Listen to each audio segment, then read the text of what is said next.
Stand for the pledge, please.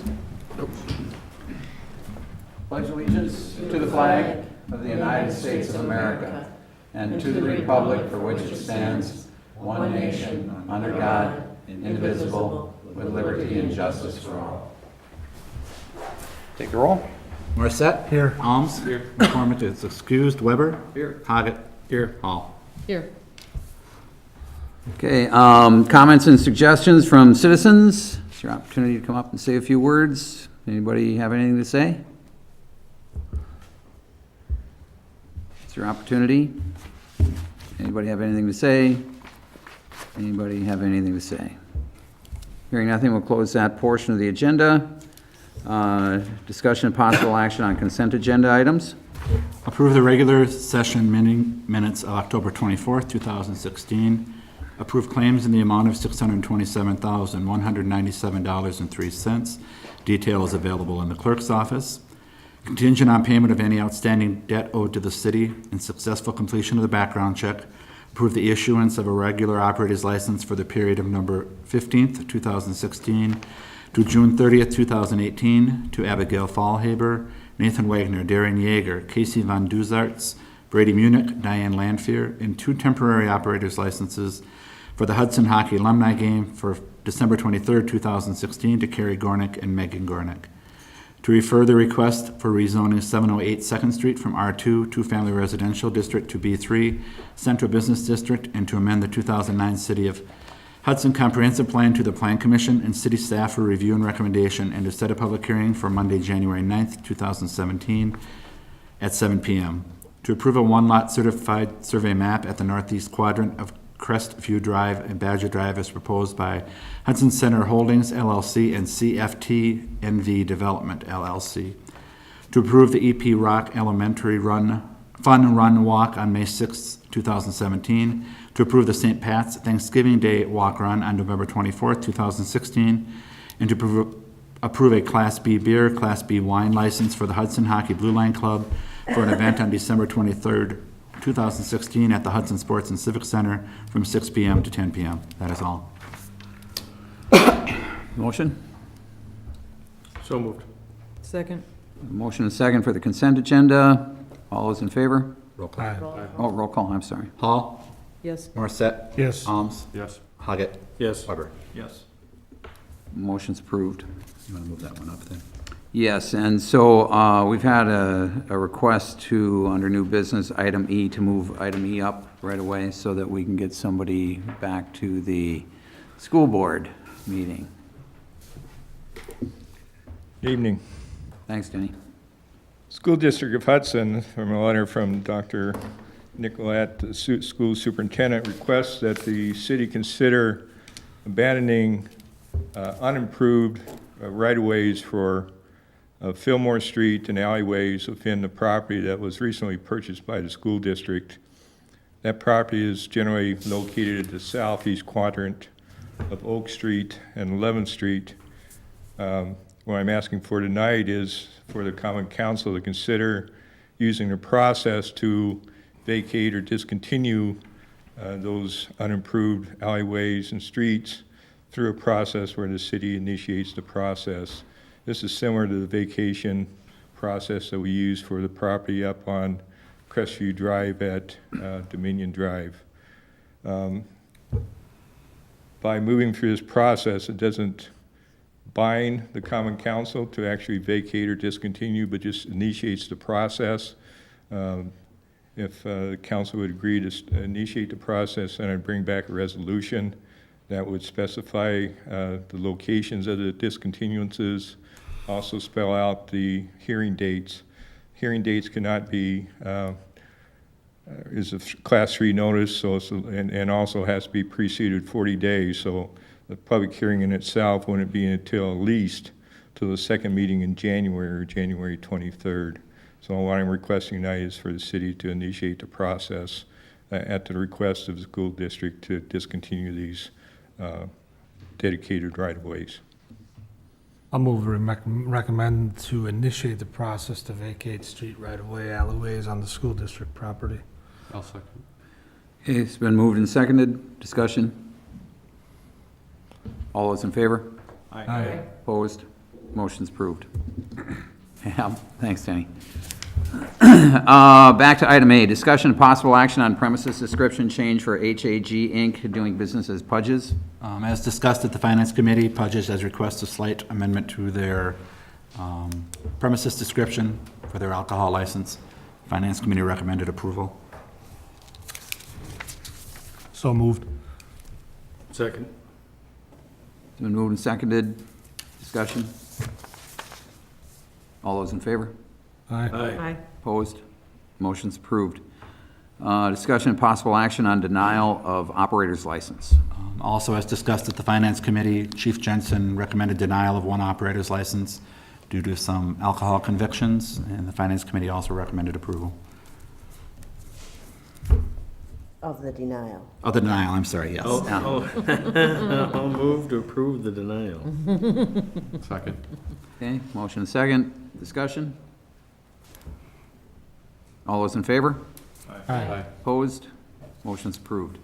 Discussion and possible action on request to amend the Heritage Greens Planned Residential Development Conditional Use Permit from designated commercial and multiple family uses to 1 and 2 family residential uses, Creative Homes, Inc.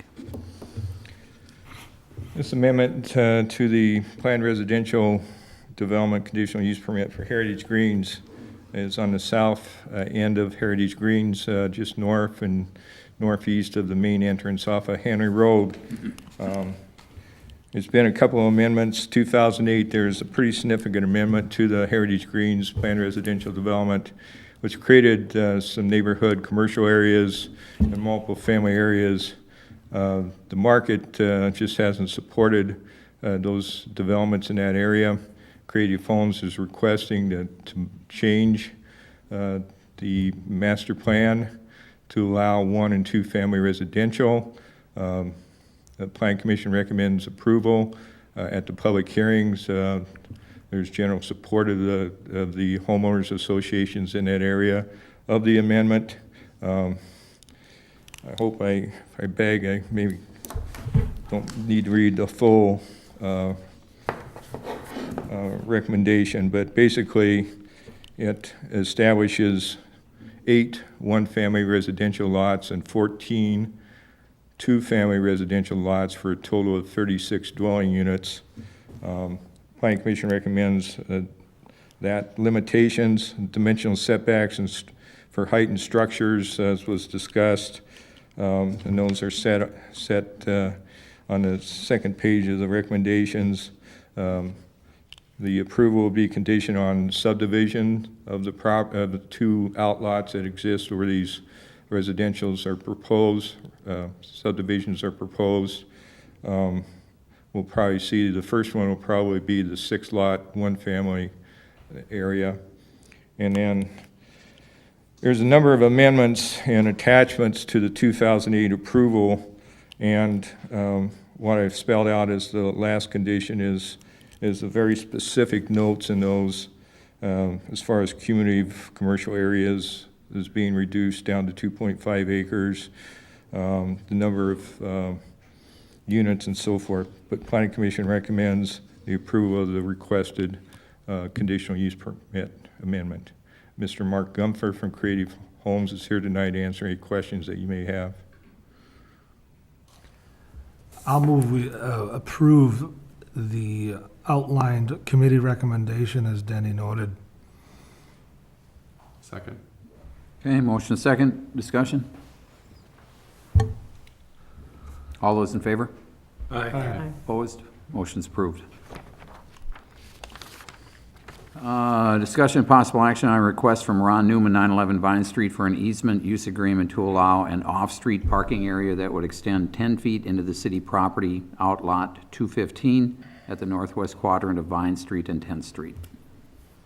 Lori and Ron Newman, who reside at 911 Vine Street, have requested to be able to use part of the city property adjacent to the residential home on Vine Street. So this is the area on the northwest quadrant of 2nd Street and Vine Street. That area is a city-owned property that was utilized to landfill concrete and trees at one time. We've had requests in the past for people requesting the city to purchase the property for residential subdivision. We have not allowed it to sale because of the debris that's in there, and we just don't know what, once excavation would occur, what might be found in regards to particularly base for construction and so forth. But the request by Lori and Ron Newman basically is to use a very small area to be able to get their cars off of Vine Street and onto property adjacent to their residential property. What I'm suggesting is a easement or use agreement for an area that's 50 feet north and south adjacent to the garage and 18 feet wide. They requested 10 feet. I just think 10 feet's too tight. By the time you try to put a driveway in and allow maneuvering to get in and out of the car, snow plowing, those types of things. So the question is the city willing to consider allowing the Newmans to utilize the property? I've lived here 30 years. I could probably count the number of people on my hand I've seen use that area of the city property. It's just not utilized, it's not part of the park system. We mow the area, and I think in return for getting the cars off of Vine Street, which will help us during winter time, traffic and so forth. They've also agreed that they understand the city can pull the property back at any time. They understand they cannot build structures or buildings on the property. And they've also agreed to shovel the sidewalk for that 18-foot width of area.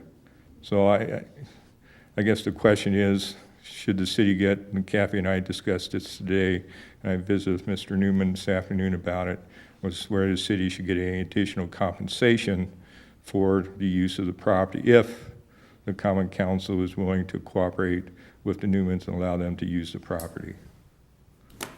Will the easement be non-transferable? That could be a condition, absolutely. It wouldn't really be an easement, it would be a That's a use agreement, yeah. Yeah, because we don't want any Yeah, I think actual interest in the land. And maybe something else you want to do is, I just thought this before the meeting, and I haven't visited with Mr. Newman about it. He's here tonight to answer any questions. But maybe put a review period of 2 years or something also that you could call it back and review it. I mean, I don't anticipate that there'd be any issues, but really in the agreement itself says the city can, Yeah, review it at we can any back time. out of the agreement unilaterally. So, Mr. Newman's here tonight if you got any questions of him. I'd just add insurance also, and providing insurance on that property and naming the city as a additional insured on a primary basis, non-contributory basis.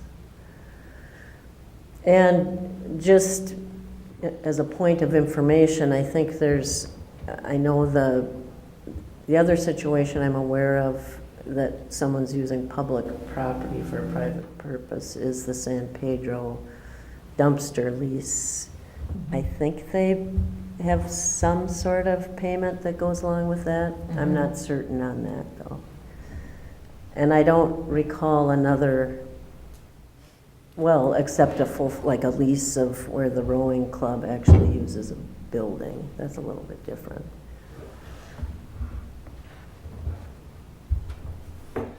I think getting the cars off the street at that location would be very positive. I think it'd be positive both for the Newmans and for the city. Yep. Correct. So, and I'm not sure if we'd want it to be non-transferable or not, because we can, if they choose to sell the property, then not having that would be, It's city property, so no, I don't think you'd want it transferable. So they It's just have to- strictly a use agreement. It's not getting any interest in the property. The city retains all control. so whoever came in would have to renegotiate the. Yes, yeah, I don't think you want to create an interest in the property, and You said no structures, does that include driveway, or would there be? No, a driveway, that's exactly what they want to do, is do a driveway, but a small building, an outbuilding, building for mowers, those types of things, no. and you're talking gravel, not, Gravel, they're Concrete. proposing gravel at this time. They'd like to line the gravel driveway with brick pavers to give it an edge, so. And one of the other conditions, I've asked for 18-foot width instead of 10 feet, but also it stipulated that they cannot build a garage, or build the driveway closer than 5 feet to the eastern edge of the use area, and 5 feet, which allows them to, that 5 feet, they can plow snow into that 5-foot area without plowing it all the way into what's under total control of the city, so. I recommend we approve it, and under Denny's recommendation of 18 feet and no structures. And what I meant by non-transferable, it does come back to us for renegotiation if they vacate the property. Yes, well, the use agreement can be reviewed by this, as proposed by Denny, can be reviewed by the city at And any then time. And it's also to the- them only. Also in the motion is the insurance issue. What else did you want? Review after 2 years? Well, if we have the provision in there that we can withdraw it at any time, so I mean, if there's an issue that comes up, I'd go visit with the Newmans, try to square it away. If not, then we'd bring it back and potentially withdraw the Yeah. agreement. I'd kind of like to have that review after 2 years, because this is something that we're going to forget that's out there perhaps. It would be nice to look at, say, how'd this work out? And it's okay, and we can move on from that, but just for the first time, because we don't do much of this, just ensure there are no issues or for the next I don't council think people to. That's fine, as long as if there's a problem, the city can still bring it. They're not limited to waiting Right, 2 right. years. That's Yep. kind of an automatic, gets it back on our calendar for, gets a good Most likely, process. if it's brought back in 2 years, it'd be brought back with, we haven't had any problems, because we've had problems before, it's gonna come back before 2 years. Right, exactly. Good point. So, Randy, you're okay with that? Yeah, Motion. well, that's what's in the agreement now, right? Not that No. provision, no. Oh, yeah.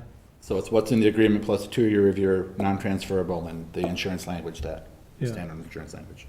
Okay. Just, Mr. Newman's here, is that what we've talked, is that okay? We get a second to that? No, not yet. Second? Okay. Moved and seconded, further discussion? All those in favor? Aye. Opposed? Motion's approved. And the Newmans are very thankful for your cooperation. Yep, good. Excellent. Thank you. Discussion, possible action on bids received for SCBA equipment. Scott?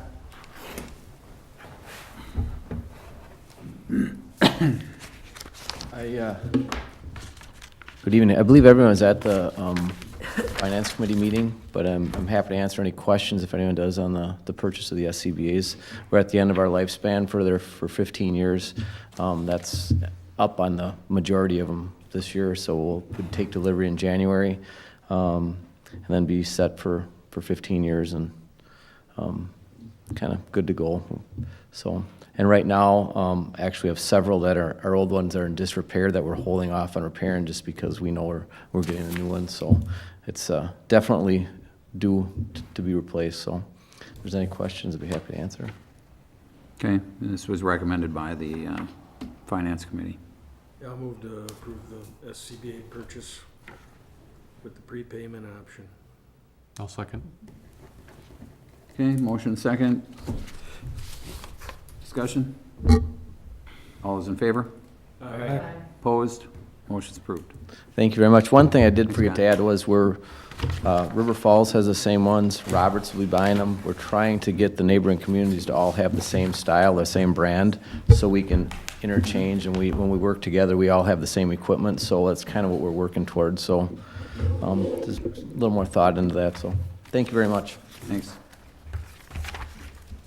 All right, communications recommendations of the mayor. You know, one of the things that, since I've been here, I guess I haven't really brought forward a communication about the library to any great extent. Joyce had kind of pointed that out to me and thought it'd be a good idea to give an update on what's happening with the library, especially as we're coming into the budgeting period right now.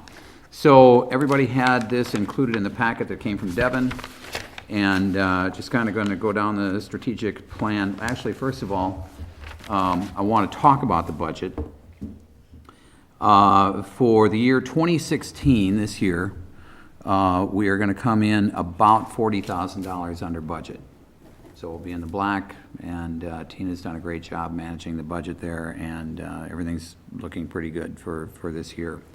2017, currently the budget is at a $50,000 deficit, projected deficit, and that is, of course, because the budget has not included any money that's going to be received from the city, and the recommendation was an additional $30,000.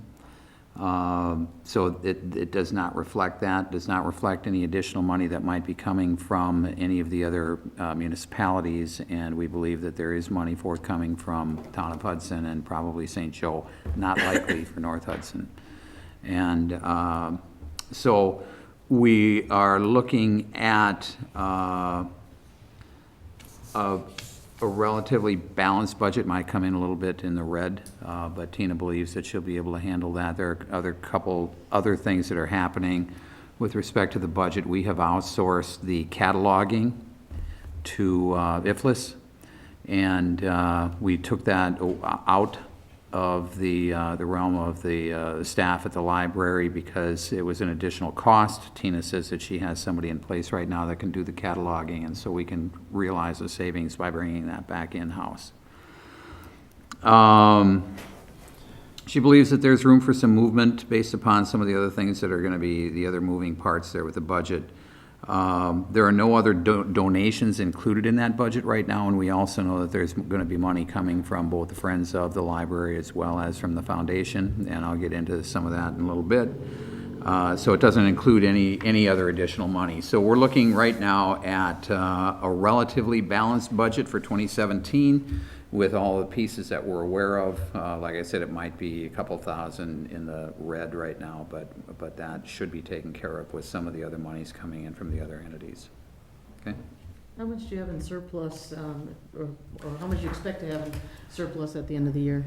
I think it should be about $250,000. Now, our surplus has been, if you look at it right now, we're taking the payments that were made, and I think there was an anomaly because the city made a big payment to the library, as I understand, all at one time, and so that is included in the surplus. So when people talk about the surplus, it's bigger than it has been in the past, but that money is going to still be used for the budget for year end. Okay, so it should settle in about where it was before, maybe a little bit above that.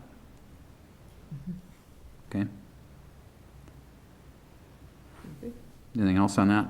All right, so on the strategic plan, we have had increase in private support. As you know, the the Library Foundation has really kicked into gear to start fundraising, something that we had hoped that they would have done a while ago, but they're doing it in earnest right now. They have added complement to the foundation board, and I think there's probably a dozen members now, maybe a few more, and I know that a couple more have been recruited or have asked to sit on the board.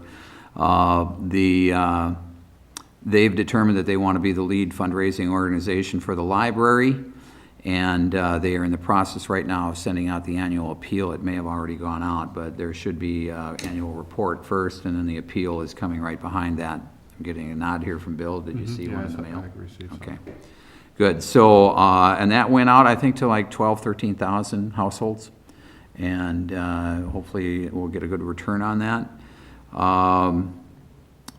The Library Foundation has worked with Library Strategies and engaged in a consulting contract with them to help develop a 3-year fundraising plan, and this is really kind of the inception of that. Library Foundation had a successful annual appeal in 2015, and again, they've launched this one. The foundation provided the library with a $4,000 grant for the 2016 summer reading program. Foundation has provided a grant of $10,300 for the development of a makerspace program to be known as iLabs at the library. The foundation has provided a grant of $3,695 for the development of small business and entrepreneur workshops and resources. The foundation has provided a $500 grant for the 2017 winter reading program. And for the younger patrons, the foundation has provided a grant for an online digital library. So you can see that the foundation has in fact stepped up. We've got a great public-private partnership working with them right now, and we're expecting that to grow in the future. So all that's great news. Goal strategies is to fully implement the fundraising strategic plan, increase annual appeal by at least 10% over 2016, and continue the collaboration between the foundation and the library board to develop a prioritized short list of immediate long-term enhancements. We want to try to increase our advocacy efforts for public support. We want to explore a broader publicity campaign focused on the library's advocacy message. And let's see, goal 3 is increase public awareness of services to build support for the library. I think Tina's done a great job. I would hope that everybody here has either met her or had a chance to talk with her. I highly recommend, if you haven't, that you seek her out. She has become a great face of the library, a great advocate, a great promoter in our community for the library, and I think that was something that we didn't really have in the past. And so she is the face of the library, and people really know her, and I think that was a real important component for moving our library forward.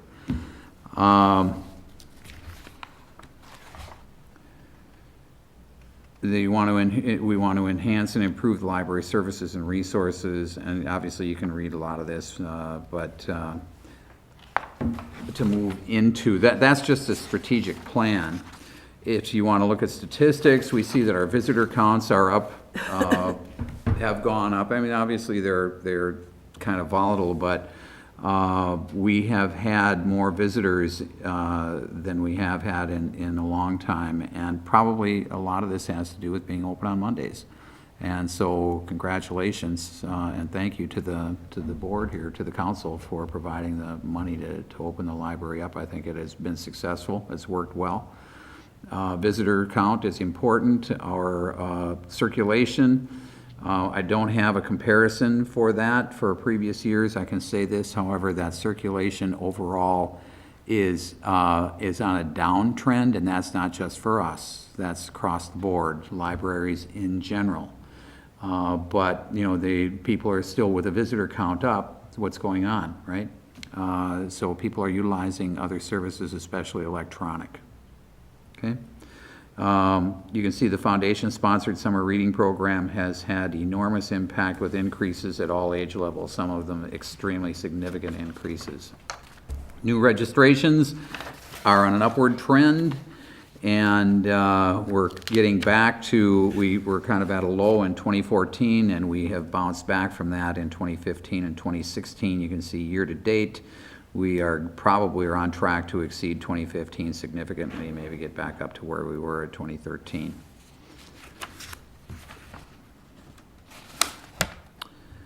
The online activity has increased significantly. The number of page views is up dramatically.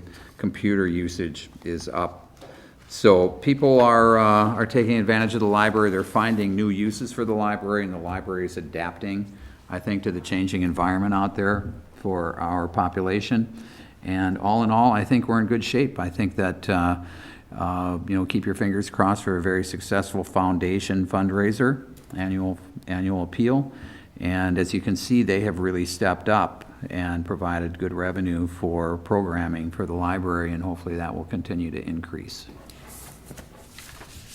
Questions? Is there an interest in opening on Sundays? You know, it really hasn't been brought up. No, it really hasn't been a discussion. So I don't know. I mean, there may be some interest from some folks, but it hasn't really, there's been no serious discussion about it.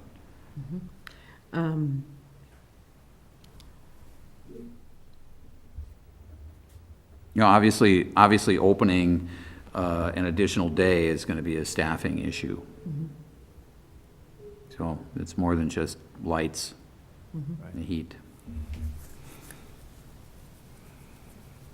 Are other libraries around us open? What libraries are, is it typical in, I guess, in the state of Wisconsin or in this region, or? Yeah, River Falls is open on Sundays during the fall, winter, and spring. They're not open in the summer.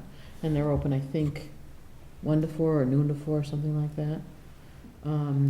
When we were down in southern Wisconsin, the Hedberg Library in Janesville was open on Sundays, and we would drive from Williams Bay and into Janesville, and that was 30 miles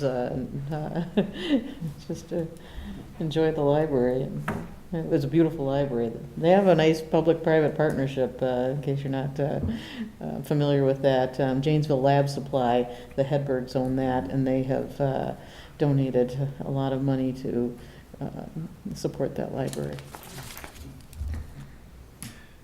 The others I don't know, I'm not familiar with.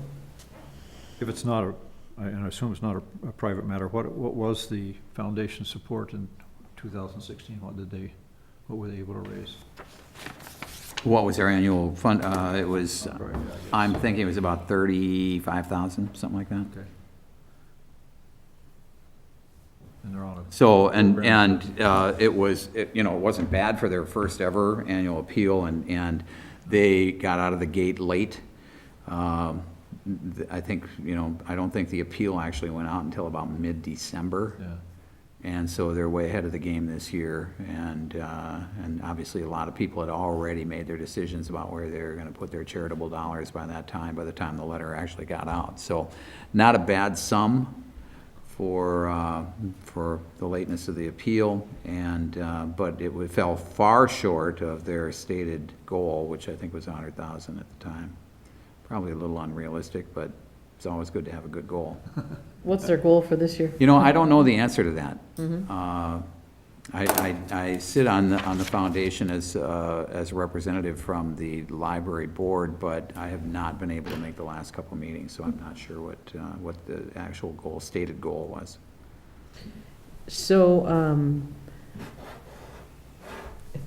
let's see, well, the other municipalities haven't finalized their decisions on their support for next year, is that correct? I believe North Hudson has. Okay, And it's gonna stay even, Right. the 3-year average? Right. Okay, St. Joe, I don't think they have finalized yet. The town of Hudson is tonight. okay. Could you provide a copy of the budget to us Sure. before next week? Yeah. I may have a copy. If I don't, I'll get it for you. I think Okay. I have one. Okay, anything else?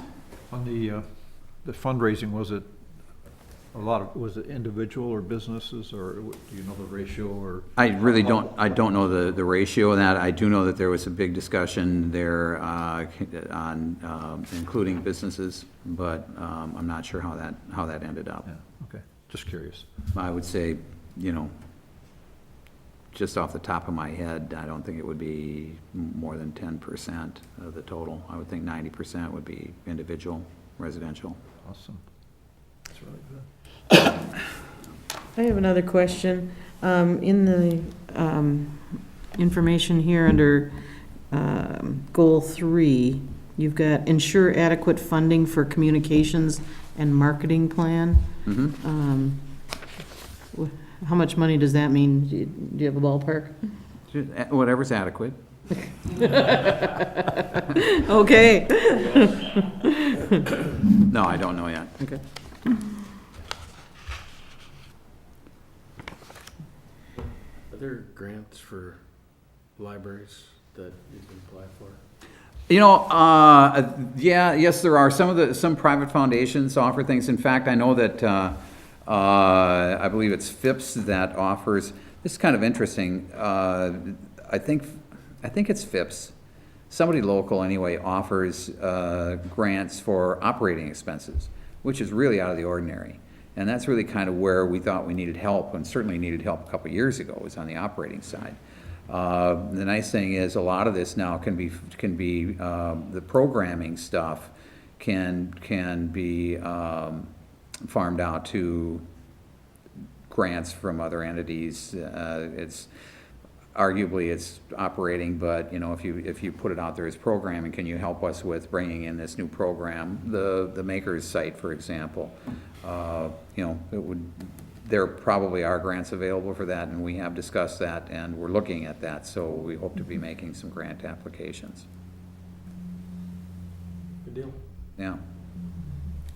So I'm delighted, frankly, with where we're at with the library. I think we have really turned the corner. I think that, when we first brought the consultants in, they were even nervous about working with us because they came over from the Ramsey County library system, and they said they were well aware of everything that was going on over here. They said it's a very tight community, and communication flows between these people a lot, and so that surprised me a lot. I think it surprised everybody that everybody was aware of the problems that we were having, and we've turned that corner as far as I can see. I think our partners are dedicated to as dedicated to this as we are, maybe not financially, but I think that we all recognize that they have a completely different, situation than we do. They're, for the most part, up against their levy limits, and would like to help, but more than they have, but, see. It's good to hear. Yeah, Thank you. Yeah, thank you.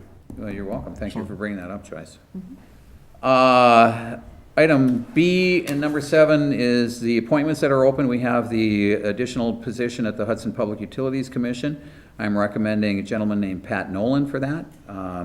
He's well-versed in utilities, and he's got a good background, and I think he's a very good candidate.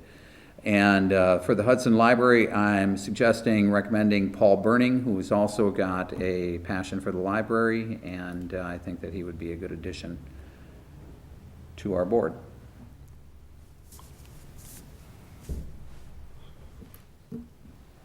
I think you need, council Yeah, we need a approval. motion.